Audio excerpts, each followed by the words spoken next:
The massive observation vessel Asterisk, Eternal Witness Asterisk, floated silently beyond Earth's detection range.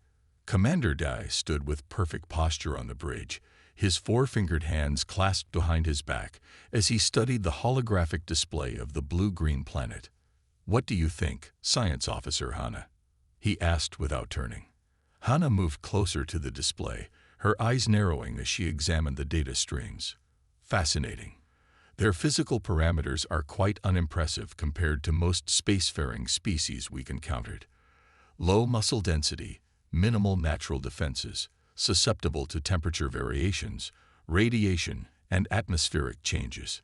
And yet," Day said, gesturing toward another display showing the rapid advancement of human technology, "they've progressed from simple tools to rudimentary space travel in mere millennia. The Federation's interest in Earth had begun 3 cycles ago, when their long-range sensors detected unusual radio signals emanating from the third planet in this unremarkable solar system. Initial scans revealed a species that, by all physical measures, should have been prey for any predatory species that evolved alongside them. The Council will want a detailed analysis," Day said. "Prepare a full report on their social structures, technological capabilities, and biological limitations." Across the room, Ambassador Tai of the Vrex Coalition watched the proceedings with gleaming eyes. Unlike the others, whose interest was purely scientific, the Vrex saw opportunity. His people always needed new test subjects, and physically weak species with developing intelligence were perfect for their experiments. "Commander," Ta said, his voice silky smooth, "my superiors would be most interested in obtaining a few specimens for closer study. For scientific purposes, of course." Day turned slowly. "We follow protocol, Ambassador. First observation, then contact if deemed appropriate by the Council. No interference until authorized." Ta nodded, but his smile did not reach his eyes. The ship's alarm suddenly blared to life, startling everyone on the bridge. "Proximity alert," called out the sensor operator. "We have a human vessel approaching." "Impossible," Hannah said, rushing to the console. "Their detection technology shouldn't be able to find us at this distance." The view screen shifted to show a small human spacecraft moving deliberately toward their position. It was crude by Federation standards, metal and composite materials rather than living biotech, but its approach vector was too precise to be coincidental. "They've spotted us," Hannah said, surprise evident in her voice. "What now, Commander?" Day straightened his already perfect posture. "We follow protocol. First contact procedures." The bridge erupted into activity as the crew prepared for an encounter they hadn't expected for at least another decade. Federation protocols for first contact with developing species were clear, but rarely needed to be implemented on such short notice. "Send the standard greeting package," Day ordered. "Visual, audio, and mathematical sequences." The human vessel continued its approach, maintaining a respectful distance once it came within visual range. Minutes passed as both ships held position, studying each other. "They're responding," the communications officer announced.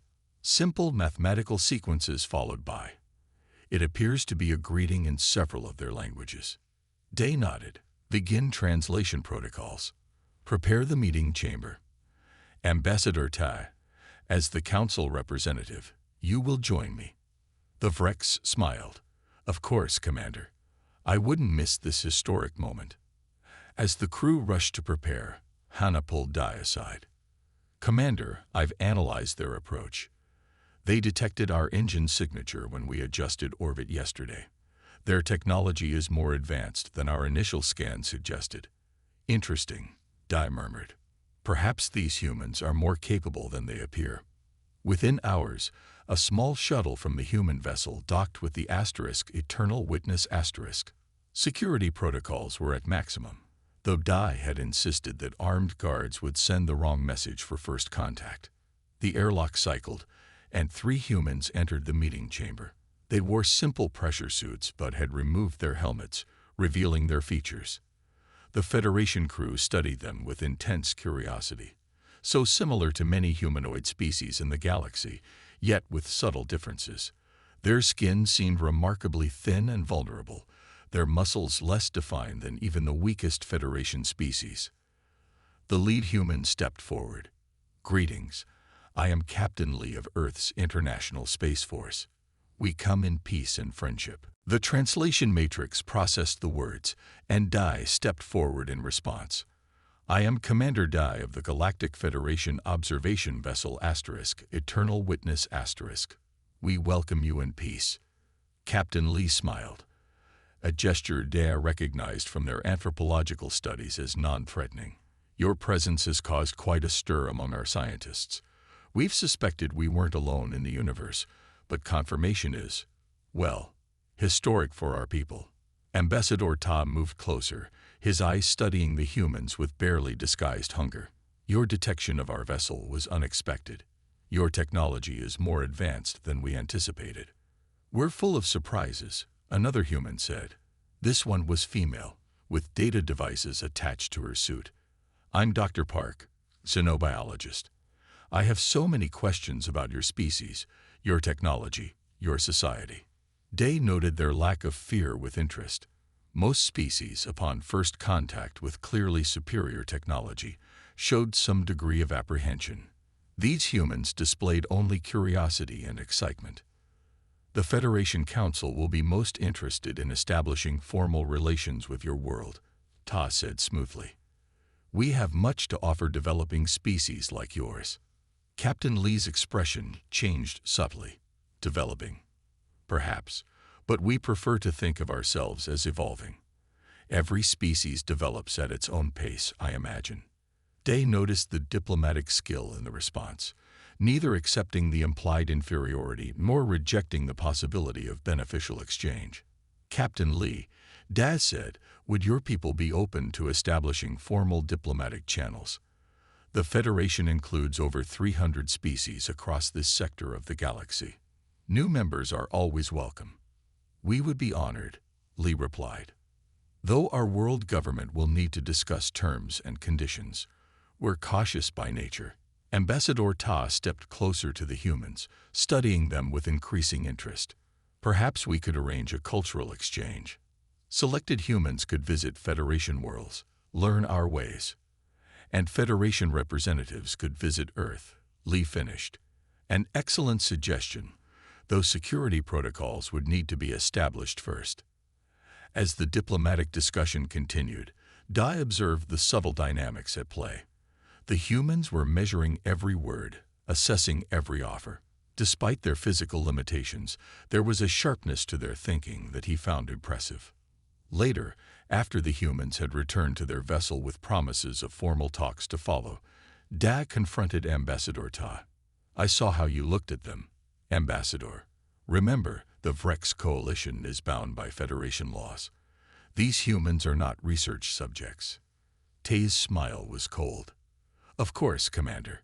I'm merely interested in cultural exchange. The Vrex have much to offer such a promising species." As the human vessel departed, Hana joined Da on the observation deck. "What do you think, Commander? Are they ready for the galaxy?" Day watched the small ship until it disappeared against the blue backdrop of Earth. "I think the real question, Science Officer, is whether the galaxy is ready for them." 6 months after first contact, the Grand Hall of Unity on the Federation capital world buzzed with activity. The vast chamber, with its crystal dome that reflected the light of 3 suns, had witnessed countless diplomatic gatherings over the millennia. Today, it hosted the newest species seeking to join the interstellar community. Ambassador Jin walked confidently alongside her human delegation. Despite being physically smaller than most aliens present, she carried herself with dignified purpose. In the short time since Earth had joined preliminary trade agreements, Jin had successfully negotiated with 12 different species, carefully navigating the complex political landscape of the Federation. "The agricultural exchange proposal from the Ilduri is promising," her assistant whispered, passing her a data tablet. "They're offering terraforming techniques in exchange for Earth's biodiversity samples." Jin nodded. "Schedule a meeting with their representative tomorrow. I want to ensure their methods won't disrupt our ecosystems."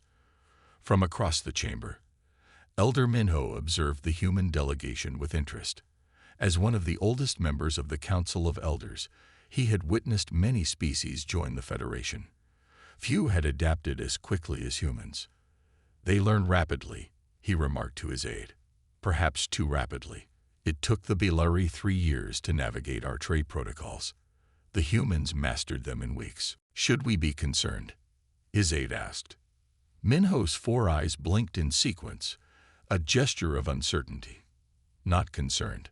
Attentive. While diplomatic relations flourished on the capital world, events elsewhere in the galaxy took a darker turn. On remote outpost Theta 9, near the edge of Federation space, Dr. Q of the Vrex moved through his laboratory with purpose. The sterile white room housed his latest acquisitions, 5 humans secured in containment fields. Begin recording, he said to his assistant. Specimen analysis, day 3. The humans watched him with defiant eyes rather than showing the terror he expected. Most species, when captured by the Vrex, understood their position in the food chain. These creatures seemed incapable of accepting their inferiority. Fascinating, he muttered, adjusting his instruments. Even aware of their physical limitations, they show no submission. The tallest human, a male with dark hair, spoke up. We are Federation citizens now. This is a violation of interstellar law. Dr. Q smiled, revealing rows of sharp teeth. You misunderstand your position in the Galactic Order. Your species signed preliminary agreements, not full membership. And the Vrex Coalition has special research privileges. He approached the human with a sampling device. Now let's see how your physiology responds to stimulus. The human's eyes narrowed. My name is Captain Kim. Remember it. You'll be answering for this. Dr. Q merely laughed and began his work. 3 weeks later, in the Federation Council chamber, the news of the abduction broke. Ambassador Jin stood before the assembled representatives, her voice steady despite her anger. 5 Earth citizens have been taken from our research outpost near Europa. Our investigation indicates Vrex involvement. We demand their immediate return. Vrex Representative 1 rose from his seat, towering over the human ambassador. His scales shimmered under the chamber lights. The Vrex Coalition acknowledges acquiring specimens for scientific research. This falls within our rights as founding members of the Federation. Murmurs spread through the chamber as Jin stepped forward. Specimens. These are sentient beings, Federation citizens with rights. One dismissively waved a clawed hand. They are merely animals with tools. Resources to be utilized, like any other precognitive species. The chamber erupted in argument. Some representatives sided with the Vrex, citing the millennia-old provisions that allowed member species to conduct research on non-member worlds. Others argued that Earth's preliminary status granted its citizens basic protections. Elder Minho finally raised his hand for silence. This matter requires careful consideration. The status of humans within our legal framework is unclear. Jin's response echoed through the chamber. You have gravely misunderstood my species, Representative 1. We are not resources to be harvested. We are equals, here to join in peaceful cooperation. But make no mistake, we will protect our people. As the council debated, Federation xenobiologist Sue conducted her own investigation. Assigned to observe Vrex research methods on Theta 9, what she discovered troubled her deeply. The humans were being subjected to tests designed for non-sentient creatures, pain thresholds, endurance limits, genetic manipulation. Against orders of non-interference, she established secret communication with the captives. They're testing pain thresholds, she reported through secure channels back to sympathetic council members. But the humans, they're communicating through eye movements, developing a system right under Vrex observation. They're planning something. Indeed, Captain Kim and his fellow captives had developed a method of silent communication. Despite the containment fields, despite the daily experiments, they maintained their resolve. They documented everything, memorized lab layouts, observed patterns in guard rotations. Day 27, Kim whispered to himself when alone in his cell. Dr. Q believes we're breaking. He's wrong. We're adapting. Back on Earth, the response to the kidnapping was swift. While Federation diplomats engaged in lengthy debates about legal status and jurisdiction, Earth's Unified Defense Council authorized immediate action. Diplomacy has failed, General Park told her assembled team. We're going in. A small strike force was assembled, equipped with technology reverse-engineered from Federation designs shared during the preliminary exchanges. Captain Hyun, a specialist in extraction operations, was selected to lead. Our intel is limited, she told her team during the briefing. 5 of our people held in a Vrex research facility on Theta 9. The station has advanced security, but our Federation contacts have provided access codes. We go in quiet. We get our people. We leave. One of her team raised a hand. The Vrex are physically superior in every way. If we're discovered, then we adapt. Hyun interrupted. That's what humans do best. The mission launched without Federation knowledge or approval. Using a small stealth vessel with modified signatures that mimicked Vrex supply ships, they approached Theta 9 during a meteor shower that masked their approach. Security Chief June of the Federation Defense Force later reported to the Council. They shouldn't have succeeded. Their technology is inferior, yet they adapted our own defensive systems against us. They used the meteor shower to mask their approach, manipulated our identification protocols, and employed tactics we hadn't anticipated. The human strike team infiltrated the facility during the night cycle. Moving through ventilation systems too small for Vrex to patrol, they located the laboratory where their people were held. Captain Hyun herself disabled the containment fields while her team secured their escape route. When Dr. Q arrived the next morning, he found empty cells and a message written in human language on his laboratory wall. We are not your specimens. The humans escaped with all captives alive. The Vrex were humiliated, not just by the escape, but by being outsmarted by a species they considered inferior. Supreme Commander Sung of the Vrex military coalition was furious when he received the report. Standing on the bridge of his flagship, he crushed the data tablet in his powerful grip. This insult will not stand, he declared to his officers. Prepare the fleet. These humans must learn their place in the galaxy. As the Vrex battle cruisers prepared for departure, Ambassador Jin stood again before the Federation Council. Her expression was solemn but determined. We recovered our people through our own means, since this body could not reach consensus. Let me be clear. Earth desires peaceful relations with all species, but we will defend our own. If the Vrex or any other power attempts to harvest humans again, they will face consequences. Representative 1 sneered. Is that a threat, Ambassador? From a species that can barely leave its own solar system. Jin smiled calmly. Not a threat, Representative. A misunderstanding you'd be wise to correct. As Jin spoke, Vrex warships were already moving into position around their fleet staging area. The humans had made a powerful enemy, one that did not forgive or forget. The stage was set for conflict that would change the Federation forever. Federation xenobiologist Sue moved quietly through the corridors of the Vrex research vessel. As an official observer from the Science Council, she had permission to access most areas. But what she was doing now went far beyond her mandate. She had disabled 2 security cameras and bypassed an access panel to reach the restricted laboratory section. What she saw there changed everything. Through the observation window, she watched Dr. Q conducting what he called stress response testing on 3 newly captured humans. Unlike the previous 5 who had escaped, these were civilians, scientists from a remote Earth outpost who had been taken during a Vrex raid. Increased the neural stimulation by 20%, Dr. Q ordered his assistant. Let's see how their pain thresholds compare to the military specimens. Sue felt sick as she watched, but forced herself to record everything with her implanted data collector. The Vrex had clearly violated Federation law by taking sentient beings for experimentation, but the Council remained divided on humanity's legal status. Something caught her attention. The humans, despite their obvious pain, were communicating with each other.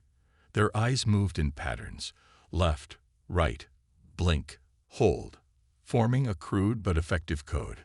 They're working together, she whispered to herself, even under these conditions, making a decision that would end her career, or worse. Sue used her emergency medical override to enter the laboratory.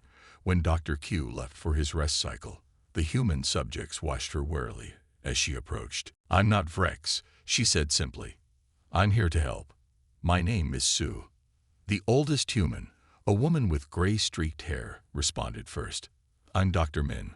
Why would you help us?" "Because this is wrong," Sue replied, quickly working to loosen their restraints while keeping the life support systems functioning. "I've recorded everything. I'm sending it to both the Federation Council and Earth." She worked quickly, showing them how to access emergency passages and providing them with her access codes. "I can't come with you. I need to stay and continue gathering evidence." As they prepared to leave, Dr. Min grasped Sue's hand. "Thank you. Not all aliens are like the Vrex, it seems." "No," Sue agreed. "We're not." When Earth received confirmation of the new abductions along with Sue's recordings, the response was not diplomatic protests but immediate action. The newly formed Earth Defense Force mobilized, and Captain Hyun, who had led the previous rescue mission, was called in to plan a more comprehensive operation. "The Vrex expect us to act as we did before," Hyun told her assembled team in the briefing room of the EDF vessel Defiance *. "Small team, surgical extraction. This time, we show them something different." Her plan was bold, too bold, according to some Earth officials. But the images of humans being treated like lab animals had unified Earth's leadership. This would be more than a rescue. It would be a message. The Defiance approached Vrex space using modified Federation cloaking technology. Smaller than most military vessels, but heavily armed for its size, it carried both the strike team and a new weapon Earth had developed by reverse engineering Vrex technology, an electromagnetic pulse generator that could temporarily disable Vrex neural implants. As they neared the research station, Security Chief Jun of the Federation Defense Force detected their approach despite their cloaking. Having learned from the previous human incursion, he had established new scanning protocols. "Unidentified vessel approaching Sector 7, he reported to his superior. "Configuration matches Earth technology, but with significant modifications." The warning came too late. The Defiance dropped out of stealth mode directly above the research station and deployed its strike teams in gravity-assisted drop pods, a tactic the Vrex had never encountered. Inside the station, alarms blared as security forces rushed to defend against the unexpected attack vector. Dr. Q looked up from his work in panic. "Secure the specimens," he shouted to his assistants. "Move them to the backup facility." The human strike teams breached the station at multiple points simultaneously. Unlike their previous mission, they wore powered exoskeletons that compensated for their physical disadvantages against the stronger, faster Vrex. They moved with precision, disabling rather than killing when possible. Captain Hyun led the main team directly toward the laboratory section. When they encountered heavy resistance, she activated the EMP device. The Vrex guards collapsed, their neural implants temporarily overloaded. "This way," she ordered, consulting the station schematics provided by Sue. "The prisoners should be 2 levels down." Meanwhile, Dr. Q and his team rushed to evacuate their research subjects. As they moved the restrained humans toward the shuttle bay, one of the captives, Dr. Min, saw her opportunity. Using techniques she had learned from the previous escapees, she manipulated her restraints and broke free. "You underestimate us," she told the startled Dr. Q before disabling the controls that held her colleagues. When Captain Hyun's team reached the laboratory, they found the Vrex scientists unconscious and the human captives already free. "Took you long enough," Dr. Min said with a grim smile. "We need to get to the data center. They have research on dozens of sentient species here, not just humans." Hyun nodded, Team 2, escort the civilians to extraction point. Min, you're with me. The strike team fought their way to the central data core of the station. Federation xenobiologist Sue met them there, having used the chaos to access restricted areas. I've downloaded everything, she said, handing Hyun a data crystal. This proves the Vrex have been violating Federation law for decades. As they secured the evidence and began their withdrawal, the station's commander activated the self-destruct sequence to destroy the evidence. The human teams raced back to their extraction points as sections of the station began to decompress. All teams report, Hyun ordered as she reached the docking bay. Team 1 clear, all civilians secured. Team 2 clear. Team 3, we're cut off. Section D7 is decompressing. Hyun made a split-second decision. Hold position. We're coming to you. Using their advanced mobility and the station schematics, Hyun led a small team through maintenance shafts to reach the stranded soldiers. They arrived just as the Vrex security forces closed in. We can't hold them off and get everyone out, her second-in-command warned. Hyun looked around the corridor, noting the structural supports. We don't need to hold them off. We need to change the battlefield. Using precision explosives, they collapsed part of the corridor between them and the Vrex forces. The controlled demolition bought them enough time to reach an alternative extraction point. As the Defiance pulled away from the disintegrating station, they received an emergency transmission from Sue, who had remained behind to ensure all evidence was collected. The Vrex fleet is mobilizing. Her voice crackled through the communication system. Supreme Commander Sung has ordered retaliation against Earth. The news reached the Federation Council as the human strike force was still returning to Earth. Ambassador Jin was summoned to an emergency session where she faced the fury of the Vrex delegation. This is an act of war, shouted Representative 1, slamming his fist on the podium. Your species has attacked a sovereign Vrex facility, killed our personnel, and stolen classified research. Before Jin could respond, the main display activated to show the data recovered from the station. Evidence of illegal experimentation not just on humans, but on a dozen other species scrolled across the screen. We did not start this conflict, Jin replied calmly. We rescued our people from illegal detention and experimentation. The evidence speaks for itself. The council chamber erupted in shocked murmurs as the extent of Vrex violations became clear. Several species recognized their own people among the experiment subjects. Elder Minho raised his hand for silence. This is most disturbing. The council must convene to consider sanctions against the Vrex coalition. But Representative 1 was already storming out of the chamber. This matter will not be decided by words, he snarled. Supreme Commander Sung's fleet is already underway. Earth will learn the price of defiance. As the diplomatic crisis unfolded, Captain Hyun delivered her report to Earth's Defense Council. They had rescued all human captives and exposed Vrex atrocities, but at a terrible cost. The Vrex are coming, she concluded, and they're not coming for negotiations. General Park nodded grimly. Then we prepare for war. Alert all outposts, activate the defense grid. If the Vrex want to fight, they'll get one they won't forget. As Earth mobilized its defenses, the Vrex battle cruiser Subjugator led a fleet of 40 vessels toward the Sol system. On its bridge, Supreme Commander Sung stood with cold fury radiating from his scaled form. The humans have humiliated us for the last time, he told his officers. Their planet will be ours within days, their species properly cataloged and utilized. This is no longer about research. It is about the natural order of the galaxy. What neither the humans nor the Vrex realized was that the Federation Council had dispatched observers to monitor the conflict. The galaxy was about to witness a confrontation that would change interstellar relations forever. The Vrex battle cruiser Subjugator led the attack fleet through the darkness of space.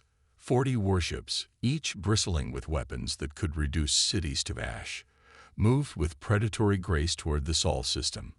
On the command bridge, Supreme Commander Sung stood with his hands clasped behind his back, scales gleaming under the harsh lights. "Time to Earth orbit?" he asked, voice rumbling through the chamber. 6 hours, Commander, his navigation officer replied. "Their outer defense satellites have detected us. They're mobilizing." Sung's mouth stretched into what passed for a smile among his kind. "Let them. Their technology is primitive compared to ours. This will be a simple disciplinary action." His intelligence officer approached with a data tablet. "Sir, we've analyzed their defensive capabilities. They appear to have reverse-engineered some Federation technology, but their implementation is unusual." Sung dismissed the concern with a wave of his clawed hand. "Stolen technology they barely understand. Their planet will be ours within days." Earth's response to the approaching fleet surprised even the most optimistic Federation observers monitoring the situation. Rather than panic or desperate diplomatic pleas, the humans activated a unified planetary defense system that had been quietly developed since first contact. In the Earth Defense Force headquarters beneath Mount Chung, General Park studied the holographic display showing the approaching Vrex fleet. "Deploy the orbital platforms," she ordered. "Activate the lunar batteries. All Earth vessels move to defensive positions." Her aide looked concerned. "They outnumber us 5-1, General. Their weaponry outclasses ours significantly." Park nodded calmly. "Yes, by conventional metrics, we're outmatched. That's why we won't fight conventionally." Across Earth, defense systems activated. What the Vrex had dismissed as primitive satellites revealed themselves to be networked weapon platforms, coordinating with ground-based systems in ways the Vrex tactical computers struggled to predict. As the Vrex fleet entered the outer reaches of the Sol system, they encountered the first line of Earth's defense, a field of seemingly innocuous debris that suddenly activated, attaching to Vrex ships and disrupting their sensor systems. "What is this?" Sung demanded as warning lights flashed across his command console. "Clear the sensors." Unable to comply, his technology officer reported. "These devices are adaptive. They're reconfiguring to match our countermeasures." 3 smaller Vrex vessels fell out of formation, their navigation systems compromised. The remaining fleet pushed forward, adjusting their approach to deal with this unexpected resistance. They next encountered a squadron of Earth defense ships, smaller than Vrex cruisers but moving with startling agility. Instead of engaging directly, the Earth vessels executed unpredictable maneuvers that confused Vrex targeting systems. "They're not following any known combat doctrine," Sung's tactical officer reported with growing frustration. "Their movements appear random, but they're clearly coordinated." Sung slammed his fist on his command chair. "Enough games. Target their largest vessel and fire main cannons." The subjugators massive energy weapons charged and fired, only to have the targeted Earth ship perform an impossible deceleration that left the beam hitting empty space. As the battle expanded across the Earth-Moon system, Lieutenant G of Earth's Special Forces led a small team on a mission considered suicidal by conventional military standards. Using a modified stealth shuttle, they approached one of the larger Vrex cruisers from its blind spot. "Docking clamps ready," Jai reported to her team as they prepared to board. "Remember, our objective is the command center and data core. We need proof of their intentions for the Federation Council." Using specialized cutting tools, G's team breached the Vrex cruiser's hull at a maintenance access point. Once inside, they moved quickly through the ship's ventilation system, passages too small for the larger Vrex to use effectively. They designed their ships without considering that smaller species might exploit these weaknesses, Jai observed as they reached a main corridor. Meanwhile, the battle around Earth intensified. Vrex ships managed to destroy several defense platforms, but took unexpected losses in return. Human tactics continually adapted, never repeating patterns that Vrex computers could analyze and predict. On the Subjugator *, Commander Sung's patience had run out. "Prepare the planetary bombardment weapons. Target their major military installations first, then their capital cities." Before the orders could be carried out, alarms blared throughout the ship. Intruders detected in Section 4. The security chief reported. They're humans. Impossible. Sung roared. How could they board us undetected? Lieutenant G's team had reached the ship's data core. While half her team downloaded the Vrex battle plans and diplomatic communications, she led the others toward the bridge. We need to take control of their communications array, she told her second-in-command. Make sure the entire Federation sees what they planned for Earth. Fighting broke out across the Vrex cruiser as security forces converged on the human infiltrators. Despite their physical advantages, the Vrex found themselves frustrated by human tactics. Quick strikes followed by retreats into maintenance shafts, remotely triggered distractions, and coordinated ambushes. G's team reached the secondary command center and barricaded themselves inside. Working quickly, they overrode the communication systems and began broadcasting the contents of the Vrex data core, including plans not just for conquering Earth, but for harvesting humans as research subjects and eventual conversion of Earth into a Vrex colony. The broadcast reached every Federation world simultaneously. This is Lieutenant G of Earth Defense Forces. Her voice transmitted across thousands of ships and planets. We are under unprovoked attack by the Vrex Coalition.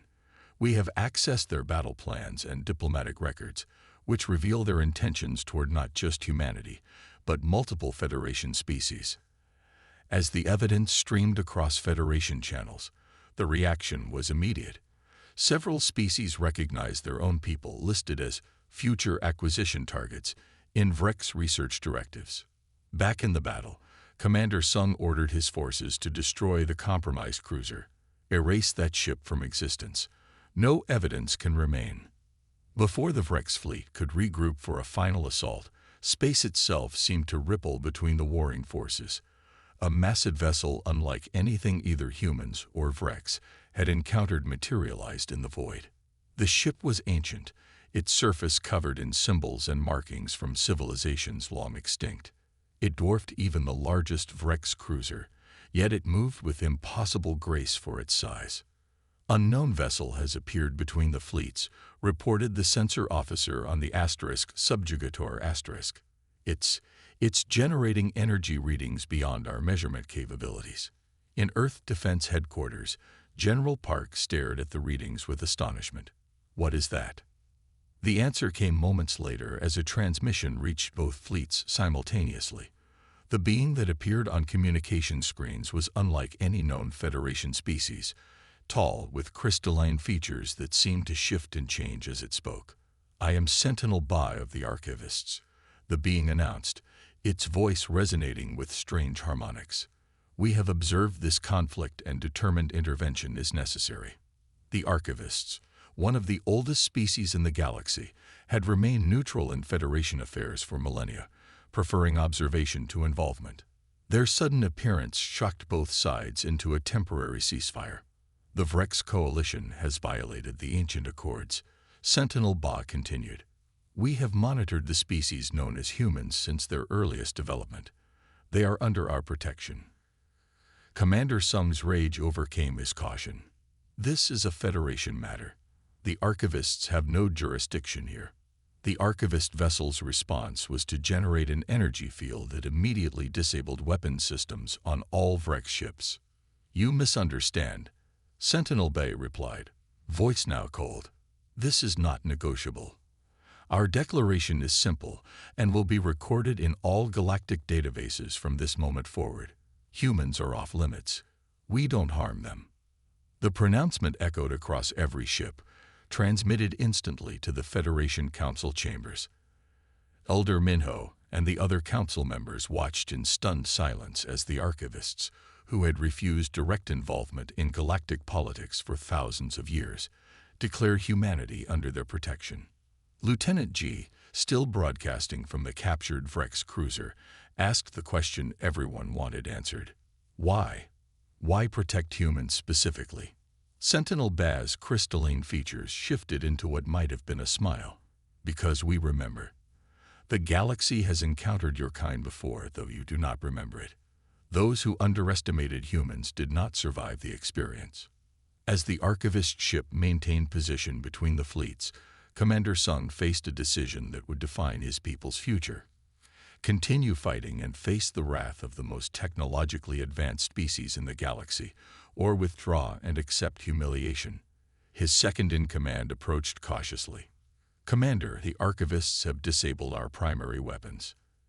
Even if we could fight, the Federation Council is seeing everything.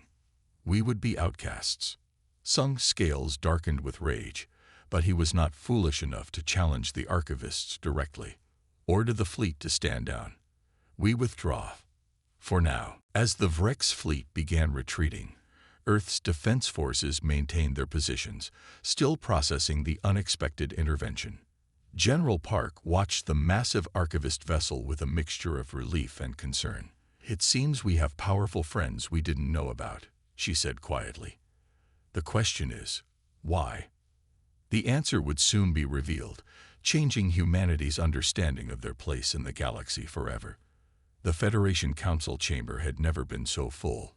Representatives from all 300 member species crowded the tiered seating, their voices creating a constant murmur that echoed through the vast space. At the center of the chamber stood a circular platform, where Elder Archivist Wu prepared to address the assembly. His crystalline form shifted colors as he sorted through data on a hovering display. Ambassador Jin sat in the front row beside General Park, both humans appearing small compared to most other representatives. Neither spoke, but their eyes constantly scanned the room, noting which species seemed hostile and which friendly after the recent conflict. "The Vrex delegation is notably absent," Jin whispered. "After what happened, I'm not surprised," Park replied. "Their entire cultural superiority myth just collapsed." Elder Minho called the session to order, his 4 eyes blinking solemnly as the chamber quieted. "We are gathered to understand the recent events concerning humanity and the Vrex Coalition, and to hear the testimony of the archivists, who have chosen to break millennia of non-interference." All eyes turned to Elder Archivist Wu as he stepped forward. His voice resonated without the need for amplification. "For too long, we have watched and recorded without action. This was a mistake." He gestured, and the chamber lights dimmed as a holographic display activated above him. "What you are about to see are records dating back 50,000 years, before the current Federation existed." The display showed star maps and planetary systems that many present didn't recognize. Then it focused on a familiar blue-green world, Earth, but with continents shaped slightly differently than in the present day. "Humans seem fragile compared to many species," Wu explained. "Their physical parameters suggest vulnerability, low muscle density, minimal natural armor, susceptible to temperature variations and radiation." He paused, letting the biological comparisons appear above him. But these readings tell only part of the story. The display shifted to show early humans hunting large predators on the plains of ancient Earth. Despite their physical disadvantages, they worked in coordinated groups, using tools and strategy to overcome stronger opponents. "Humans evolved on what we classify as a death world," Wu continued. "Their planet's gravity, atmospheric composition, radiation levels, and predator density would be considered hostile to most spacefaring species. Yet they not only survived but thrived." Ambassador Jin shifted uncomfortably as her species' evolutionary history was displayed for all to see. General Park remained impassive, but her hand tightened slightly on the armrest of her chair. "This is not the first cycle in which humans have reached the stars," Wu said, his statement causing gasps throughout the chamber. 60,000 years ago, during the expansion of the Zorvan Empire, they encountered Earth and attempted to harvest humans as labor. The display showed ancient spacecraft landing on Earth, and what followed was disturbing: humans being captured and taken off-world. But then the images shifted to show something unexpected: human adaptability in captivity. They learned the alien technologies, formed alliances with other captive species, and eventually led a rebellion that fragmented the entire empire. "The Zorvans underestimated humans," Wu said simply. "They saw physical weakness and assumed mental weakness would accompany it. They were wrong. Elder Minho leaned forward. Are you suggesting that humans have been space-capable before? Their historical records show no evidence of this. Not space-capable on their own, Wu clarified, but they have encountered other species previously. We removed these memories and reset their technological development for their own protection and that of the galaxy. The chamber erupted in shocked conversation. Ambassador Jin stood abruptly. You interfered with our development. You erased our history. Wu's crystalline features shifted to a pale blue, a sign of regret. We did. The humans who returned to Earth after the Zorvan conflict possessed technologies they weren't culturally prepared to manage. The resulting wars nearly destroyed your planet.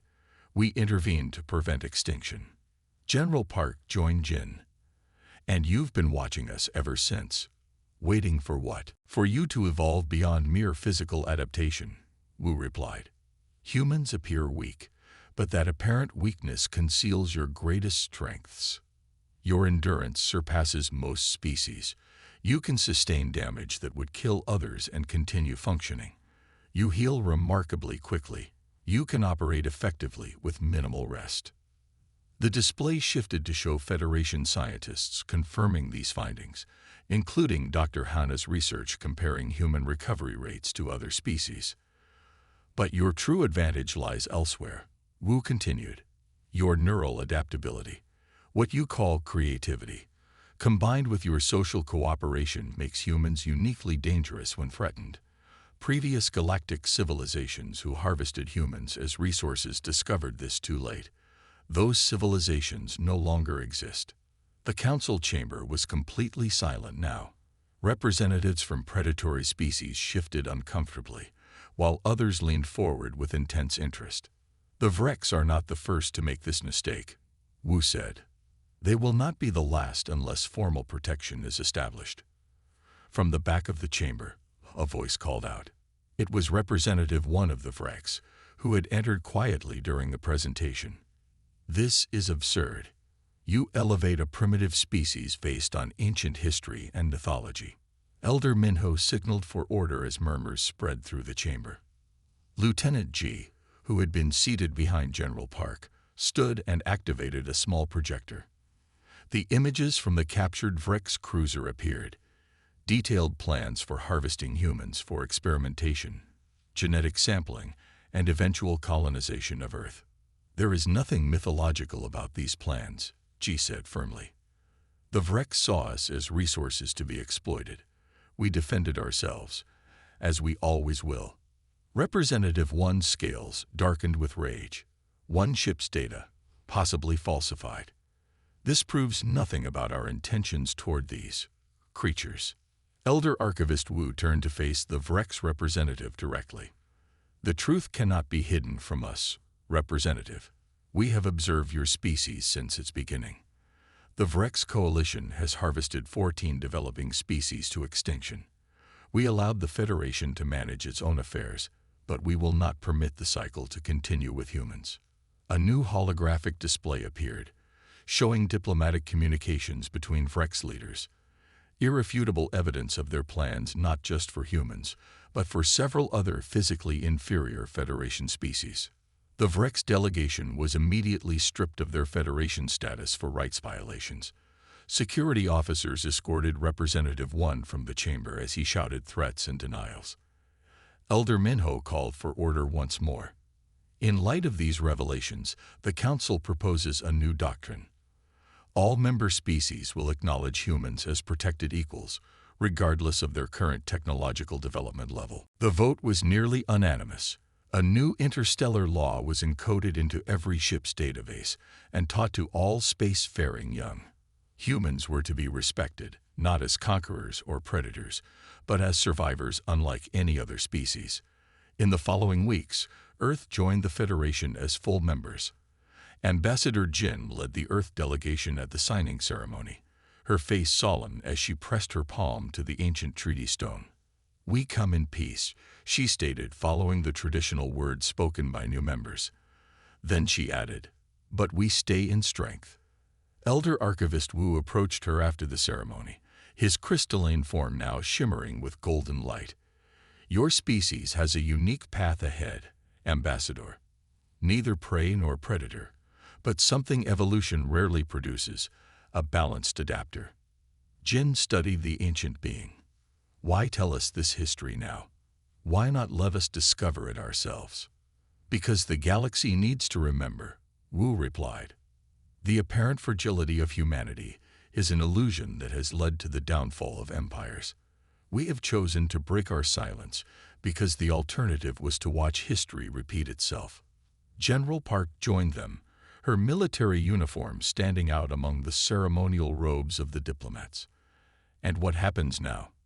Do we simply go back to being the physically weak newcomers everyone quietly dismisses? Wu's form shifted to a deep blue of amusement. I suspect, General, that no species in the Federation will make that mistake again. Your apparent limitations forced you to develop strengths few others possess. Where the Vreks see only the physical, they miss the adaptive mind, the enduring spirit, the collective strength. As Earth officially became part of the galactic community, a new understanding spread throughout the stars. The seemingly vulnerable species from the third planet of an unremarkable solar system had survived challenges that would have extinguished most life. Their physical weaknesses had forced them to develop strengths that made them uniquely formidable. Across Federation space, a phrase began appearing in ship manuals, diplomatic guides, and educational materials. Humans are off limits. We don't harm them. It wasn't just a protection. It was a warning.